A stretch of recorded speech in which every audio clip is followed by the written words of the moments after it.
आइए दोस्तों, स्वागत करता हूं आप सभी के अपने यूट्यूब चैनल टेक स्टडी पे। दोस्तों, आज की इस वीडियो में हम लोग पढ़ने वाले हैं बालकों के विकास में शिक्षक की भूमिका। एक बालक के विकास में टीचर की क्या भूमिका होती है, इसी टॉपिक को हम लोग इस वीडियो में देखने वाले हैं। यह टॉपिक आपके लिए इंपॉर्टेंट है, इसलिए आप वीडियो को लास्ट तक जरूर देखिएगा। वीडियो शुरू करने से पहले मैं आपसे एक छोटा सा रिक्वेस्ट करना चाहूँगा कि आप अभी तक इस चैनल पर नए हैं तो आप इस चैनल को सब्सक्राइब कर लीजिए और बेल आइकन को दबा दीजिए ताकि ऐसे ही लेटेस्ट वीडियो मिलता रहे। चलिए शुरू करते हैं। अगर आप पीडीएफ पढ़ना चाहते हैं तो आप हमारे टेलीग्राम ग्रुप में ज्वाइन कर दीजिए। टेलीग्राम ग्रुप को आप ज्वाइन करने के लिए वीडियो के डिस्क्रिप्शन में जाएंगे, वहां पे आपको एक नंबर दिखेगा। नंबर पे आपको मैसेज करके या कॉल करके बात करनी है। पेड ग्रुप कैसे ज्वाइन की जाएगी आपको बता दी जाएगी, तो आप वहां से ज्वाइन कर लेंगे। अब तक जितनी भी क्लासेस हुई है और आगे जितनी भी क्लासेस होगी सारी की पीडीएफ आपको टेलीग्राम ग्रुप में मिल जाएगी। तो हम लोग चलते हैं टॉपिक के ऊपर। तो टॉपिक है हमारा कि बालक के विकास में शिक्षक की क्या भूमिका होती है। एक बालक के विकास में जिस तरह से परिवार की भूमिका होती है, पेरेंट्स अपना यहाँ पे भूमिका अदा करते हैं, निभाते हैं, उसी तरह से एक टीचर की जो भूमिका होती है बहुत ही महत्वपूर्ण होती है। बालकों के संतुलित विकास में शिक्षकों की अति महत्वपूर्ण भूमिका होती है। जो टीचर होते हैं उनकी भूमिका जो होती है बहुत ही इंपॉर्टेंस होती है। बालकों को विभिन्न प्रकार की समस्याओं से बचाने के लिए बच्चा है तो उसमें बहुत सारी समस्याएं हो सकती है, ठीक है। उसके सामने बहुत प्रकार की समस्याएं आ सकती है उसके सामने, तो उससे बचाने के लिए विद्यालय के माध्यम से शिक्षकों के अनेक कार्यों की अपेक्षा की जाती है। विद्यालय के माध्यम से टीचर जो है विद्यालय में ही पढ़ाते हैं, तो वहाँ पे शिक्षकों के द्वारा यानी विद्यालय के माध्यम से बच्चे को समस्याओं से बचाने के लिए बहुत सारे कार्य की जाती है। उसमें से कुछ कार्यों को आप देखेंगे। तो सबसे पहले चलते हैं पहले कार्य पे, बौद्धिक शक्तियों का विकास। बालक के अंदर क्या किया जाता है, बौद्धिक शक्तियों का विकास किया जाता है टीचर के द्वारा। विद्यालय में शिक्षकों द्वारा ऐसे वातावरण का निर्माण किया जाता है जहां बालकों का ज्ञान और बुद्धि का विकास हो सके। एक टीचर क्या करता है, जब भी क्लासरूम में जाता है तो वहां पे सबसे पहले उसका काम जो होता है वह वातावरण को क्रिएट करना।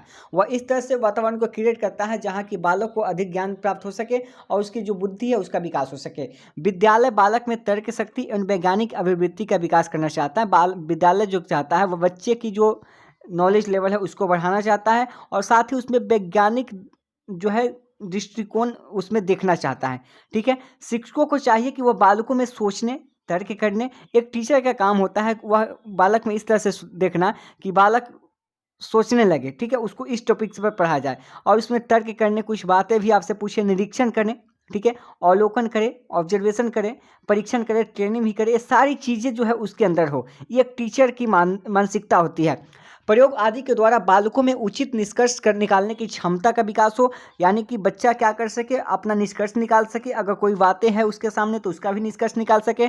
इसके लिए विद्यालयों में वाद विवाद, विशेषज्ञों के भाषण, विविध प्रतियोगिता का आयोजन किया जाना चाहिए जिससे बालकों में बौद्धिक शक्तियों का विकास हो सके।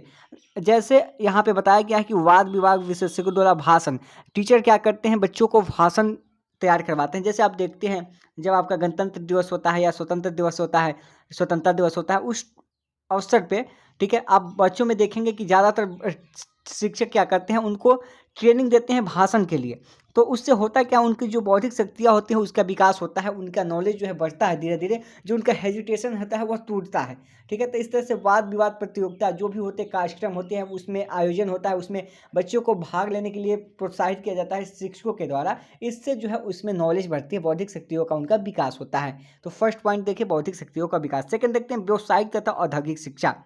बालकों के विकास में शिक्षक की जो भूमिका होती है, नेक्स्ट हो जाएगी व्यावसायिक तथा औद्योगिक शिक्षा। व्यावसायिक कहने का मतलब कि आप जो व्यवसायिक क्या होता है आपको पता है ना, बच्चे का विकास इस तरह से हो कि वह जो भी रोजगार हो, ठीक है, जो भी उसका औद्योगिक शिक्षा, रोजगार से संबंधित जो भी शिक्षा हो उस योग्य बन सके, यानी कि अपना जीविकोपार्जन जो है सही से कर सकते, अपने जीवन को कैसे निर्वाह सके, या एक शिक्षक देखते हुए बच्चे के अंदर उसको शिक्षा देता है। जीविकोपार्जन के लिए विशेष तकनीकी ज्ञान के लिए शिक्षा आवश्यक हो गई है। आजकल देखेंगे तो जीविकोपार्जन के लिए विशेष तकनीकी ज्ञान की आवश्यकता होगी, अतः जीविकोपार्जन के लिए व्यावसायिक और औद्योगिक शिक्षा देना आवश्यक हो गया है। अगर आप चाहते हैं जीविकोपार्जन के लिए, आप अपनी लाइफ को सही से बिताना चाहते हैं, तो इसमें व्यावसायिक जो शिक्षा होती है और जो औद्योगिक शिक्षा होती है वह आवश्यक मानी जाती है। भविष्य में बालक अपनी योग्यता और सामाजिक आवश्यकताओं के आधार पर जीविकोपार्जन के लिए सही दिशा का चयन कर सके।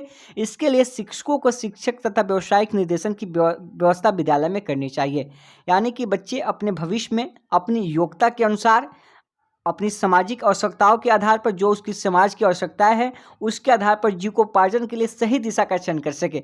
वह किस सेक्टर में जाएगा, किस दिशा में जाएगा कि उसको सफलता मिलेगी, कौन से सब्जेक्ट का चुनाव करेगा ताकि उसको सफलता मिलेगी। तो इस पे फोकस रहता है किसका, टीचर का, कि बालक जो है अच्छा करे और अच्छे सब्जेक्ट के साथ जाएगा ना, उसको अच्छा नॉलेज दिया जाएगा तो उसको सही गलत का फ़र्क जो है पता चल पाएगा कि कौन से अगर सब्जेक्ट का चुनाव करता है तो उसको ज़्यादा बेनिफिट होगा और किस में जो है उसको व्यवसाय मिलेगा, किस में उसको रोजगार मिलेगा।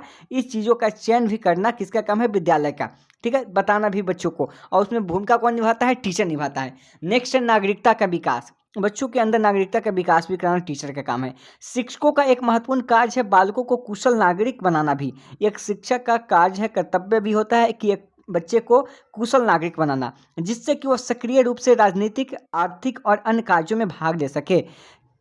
उसको इस तरह से तैयार करना कि अगर वह राजनीतिक में जाना चाहता है तो राजनीतिक, आर्थिक और अन्य कार्यों में जिसमें भाग लेना चाहता है उसमें ले सकता है। बालकों में अधिकार और कर्तव्य को संतुलित करने की क्षमता जागृत करना शिक्षकों का कार्य है। उसकी क्या अधिकार है, उसके क्या कर्तव्य है, बालक के कर्तव्य क्या है, उसके अधिकार क्या है, ठीक है, इस सभी को जगाना जो है टीचर का ही काम है और बच्चों को बताना भी टीचर की ही जिम्मेवारी बनती है।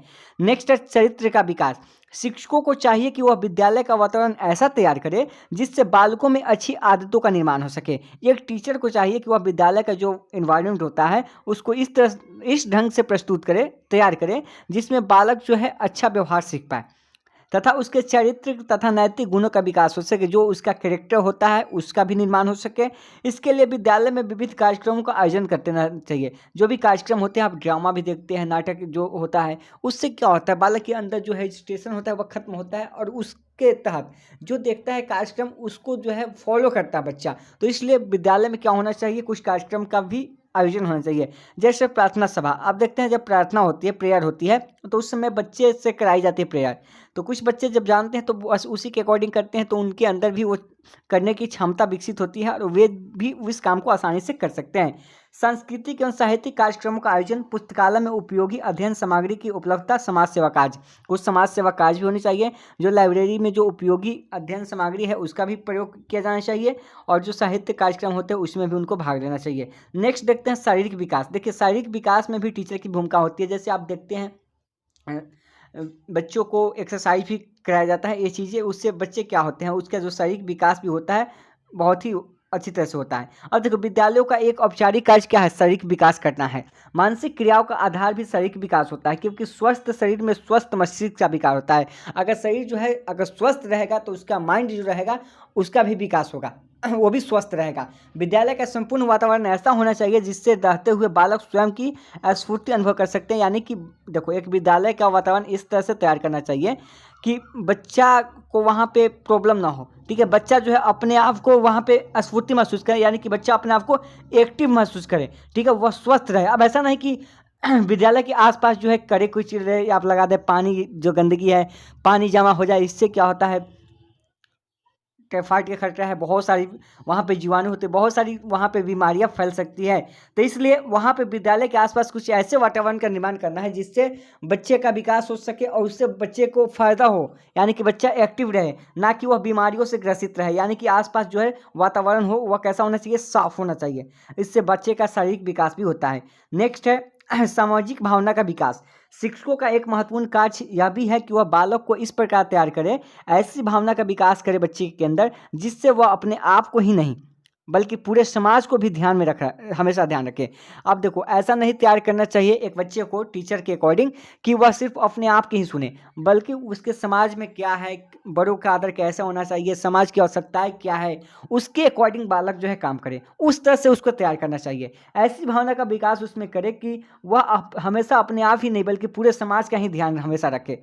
अब ऐसा नहीं कि दूसरे व्यक्ति से जले, ठीक है, यह एक टीचर का कर्तव्य नहीं होता है कि बच्चों को उस तरह से तैयार करना। सामाजिक भावना के विकास से बालकों को सामाजिक कल्याण तथा मानवतावादी दृष्टिकोण से कार्य करने आ जाता है, जिससे समाज में एकता, भाईचारा, सौहार्द की स्थापना होती है। अब एक टीचर का ही कर्तव्य, एक टीचर ही यहाँ पे बच्चों को सिखाते हैं कि आपस में भाईचारा कैसे रखना है, समाज की एकता को कैसे बरकरार रखना है, ठीक है, सभी के साथ कैसा बिहेव करना है, सभी को कैसे लेके चलना है, यह एक टीचर ही बताता है बच्चों के और उसके लिए ही यह काम करता है। तो बहुत ही इंपॉर्टेंस होती है किसकी, बहुत महत्वपूर्ण कौन है, बालक के विकास में शिक्षक की भूमिका जो होती है बहुत ही इंपॉर्टेंट होती है। जिस तरह से परिवार की भूमिका होती है एक बालक के विकास के लिए, उसमें शिक्षक की भूमिका भी उतनी ही महत्वपूर्ण होती है, उतनी कहें कि बहुत ही महत्वपूर्ण, अति महत्वपूर्ण होती है।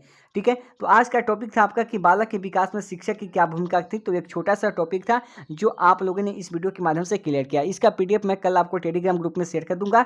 तो वीडियो अच्छा लगा हो तो लाइक कीजिएगा, चैनल को पहली बार देख रहे हैं तो सब्सक्राइब कीजिएगा और पीडीएफ पाने के लिए टेलीग्राम ग्रुप को ज्वाइन कीजिएगा। मिलते हैं नेक्स्ट वीडियो में। धन्यवाद।